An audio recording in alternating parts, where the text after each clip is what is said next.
వరుస తుఫాన్లతో నష్టపోయినటువంటి రైతాంగాన్ని ఆదుకోవాలని, పంటలకు గిట్టుబాటు ధరలు కల్పించాలని, ప్రభుత్వం నుంచి ఇవ్వాల్సినటువంటి అన్నదాత సుఖీభవ నిధులు తక్షణం జమ చేయాలని చెప్పి డిమాండ్ చేస్తూ భారత కమ్యూనిస్ట్ పార్టీ సిపిఐ రైతు సంఘం తలపెట్టినటువంటి రాష్ట్ర వ్యాప్త ఆందోళనలో భాగంగా ఈరోజు కడప ఆర్డీఓ కార్యాలయం వద్ద ఆందోళన జరుగుతూ ఉంది.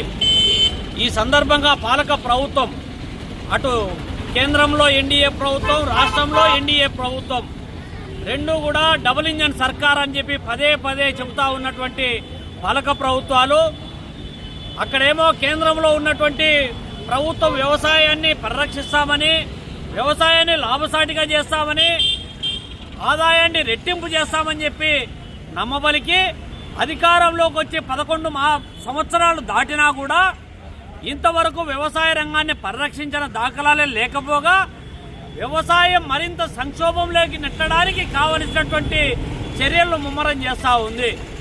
నిరంతరం వ్యవసాయాన్ని కార్పొరేట్ కంపెనీలకు కట్టబెట్టాలని ప్రయత్నం సాగిస్తూ ఉంది.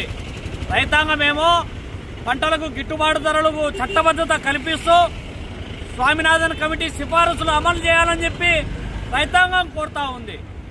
వ్యవసాయ రుణాల నుంచి విముక్తి చేయమని చెప్పి డిమాండ్ చేస్తూ ఉంది.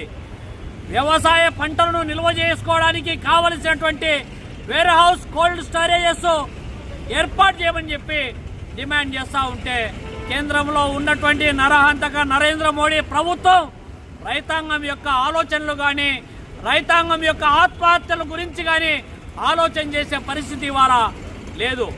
పోనీ రాష్ట్రంలో ఉన్నటువంటి కూటమి ప్రభుత్వం, ఎన్డీఏ ప్రభుత్వం, దానికి నాయకత్వం వహించేటువంటి చంద్రబాబు నాయుడు ఏమైనా ఆలోచన చేస్తున్నాడంటే ఈ 1.5 సంవత్సర కాలంగా రైతాంగానికి సంబంధించినటువంటి ఒక్క సమస్య కూడా పరిష్కారం చేసినటువంటి దాఖలాలు లేవు. ఏం చెప్పావు నువ్వు? అన్నదాత సుఖీభవ పేరుతో ప్రతి ఏడాది 20,000 ఇస్తానని చెప్పి చెప్తివి. మరి పోయిన సంవత్సరమేమో ₹1 కూడా జమ చేసిన దాఖలాలు లేవు.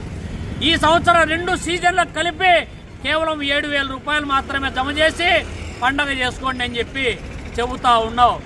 ఒకవైపు ఏమో పంటల సాగుకు అవసరమైనటువంటి విత్తనాలు, ఎరువులు, పురుగు మందులు అందుబాటులో ఉంచాలని చెప్పి రైతాంగం కోరుతా ఉంటే ఒక యూరియా బస్తా కోసం వారాల తరబడి, గంటల తరబడి క్యూలో నిలబడాల్సినటువంటి పరిస్థితి, ఒక నియోజకవర్గం నుంచి ఇంకొక నియోజకవర్గంకు పరుగులు తీయాల్సినటువంటి పరిస్థితి నెలకొంటా ఉంది. ఇంకోవైపు